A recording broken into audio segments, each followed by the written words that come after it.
మన జమ్మలమడుగులో అత్యున్నత పరిమాణాలతో Aaradhya dental hospital intraoral scanner, laser dentistry, OPG ద్వారా డిజిటల్ ఎక్స్రే తో మన జమ్మలమడుగులో ట్రీట్మెంట్ అందించబడును. ఆరాధ్య డెంటల్ హాస్పిటల్ అందుబాటులో ఆధునిక దంత వైద్యం. కాపు వీధి, జమ్మలమడుగు.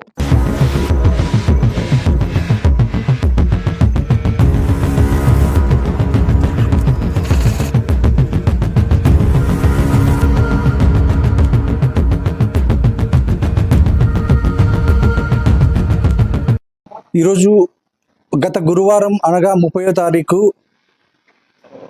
దొమ్మనందల మైలవరం మండలం దొమ్మనందల గ్రామానికి చెందినటువంటి సోదరి లావణ్య మృతి మీద చాలా అనుమానాలు ఉన్నాయి. ఆ రోజు లావణ్య సోదరి మృతి చెందిన తర్వాత ఆమె ఏదో బీటెక్ కంప్లీట్ చేసింది, ఉద్యోగం రాలేక మానసిక స్థితి సరిగా లేక ఆత్మహత్య చేసుకుందని చెప్పేసి ప్రాథమికంగా నిర్ధారణ చేసినట్లుగా గౌరవ పోలీస్ డిపార్ట్మెంట్ వారు మీడియా వారికి తెలియజేయడం, ఆ మీడియాలో ఆ రోజు వార్తలు రావడం మనం అందరం చూసాం.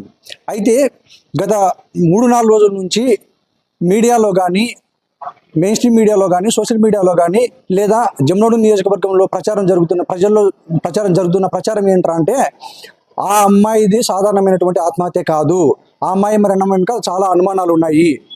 ఏంటంటే ఆ అమ్మాయికి జమ్మలమడుగు పట్టణానికి చెందినటువంటి ఒక ప్రముఖ వస్త్ర వ్యాపారం దుకాణం వ్యక్తి కొడుకుకు ప్రేమ వ్యవహారం నడిచిందని, అతనికి వివాహం జరిగినా కూడా ఆ అమ్మాయిని ప్రేమ పేరుతో వివాహం జరగలేదని చెప్పేసి, ప్రేమ పేరుతో నిన్ను వివాహం చేసుకుంటా అని చెప్పేసి ట్రాప్ చేసి ఆ అమ్మాయిని శారీరకంగా వాడుకుని ఆ అమ్మాయిని గర్భవతి కూడా చేసి సూరత్కు తీసుకెళ్ళి మరి ఆ అమ్మాయిని ప్రెగ్నెన్సీ తీపించాడు, అబార్ట్ చేపించాడు అని చెప్పేసి, దాని తర్వాత ఆ అమ్మాయి నన్ను పెళ్లి చేసుకోమని చెప్పేసి ఆ వ్యక్తి కుటుంబాన్ని డిమాండ్ చేస్తే దాన్ని ఆ వ్యక్తి కుటుంబ సభ్యులు ఆమెను ఆత్మహత్య చేసుకునే వరకు ప్రేరేపించారా, లేకపోతే వాళ్ళే హత్య చేశారా అనే దాని మీద కూడా ఈరోజు జమ్మలమడుగు నియోజకవర్గంలో చాలా మందికి అనుమానాలు ఉన్నాయి. ఇవన్నీ ఎందుకు అడుగుతున్నామంటే పోస్ట్ మార్టం రిపోర్ట్ అయితే ఇంకా రాలేదు, కానీ పోస్ట్ మార్టం జరిగేటప్పటికీ ఆమె గర్భవతి అనే విషయం కూడా చాలా మంది చెప్తా ఉన్నారు. అయితే పోస్ట్ మార్టంలో గర్భవతి అనే దాని మీద కూడా పోస్ట్ మార్టం జరిగిందా లేదా అనేది కూడా పోస్ట్ మార్టం రిపోర్ట్ రావాలి. కాబట్టి పోస్ట్ మార్టం మీద కూడా చాలా అనుమానాలు ఉన్నాయి. ఈరోజు మేము ప్రధానంగా డిమాండ్ చేసేది ఏంటంటే ఏదైతే చెప్తా ఉన్నారో ఆ ప్రముఖ వస్త్ర వ్యాపారి దుకాణం కుమారుడి కాల్ డేటాను బయటికి తెప్పించండి, ఆ కాల్ డేటాను ఎంక్వైరీ చేయండి. అలాగే ఈ అమ్మాయి కాల్ డేటా తీసి ఎంక్వైరీ చేయండి. తప్పకుండా నిజాలు అనేవి బయటకు వస్తాయి. నిజాలు బయటకు రావాలి, తప్పకుండా అతనికి శిక్ష పడాలని చెప్పేసి మేము వైఎస్ఆర్ కాంగ్రెస్ పార్టీ తరఫున గట్టిగా డిమాండ్ చేస్తూ ఉన్నాం. మా నాయకుడు రామసుబ్బారెడ్డి గారు మరీ చెప్పారు, దీని మీద తప్పకుండా నేషనల్ హ్యూమన్ రైట్ కమిషన్కి, తప్పకుండా జాతీయ మహిళా కమిషన్కి కూడా ఫిర్యాదు చేస్తామని చెప్పేసి మా నాయకుడు రామసుబ్బారెడ్డి గారు చెప్పారు.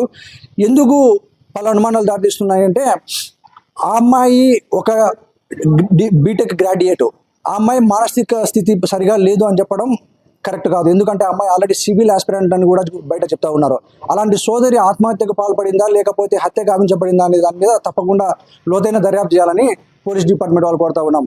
పోలీస్ డిపార్ట్మెంట్ వారికి మరీ విజ్ఞప్తి చేసేది ఏంటంటే మనం చూసాం గతంలో కమ్మాల దిన్నెలో ఒక చిన్నపిల్ల మీద అఘాయిత్యం జరిగితే నిర్దాక్షిణ్యంగా ఆ అఘాయిత్యం చేసిన వాడిని అతను ఒక మైలవరం డ్యాంలో పడి చనిపోయేంత వరకు కూడా గట్టిగా పోరాటం జరిగింది. అది మేము కూడా స్వాగతిస్తూ ఉన్నాం.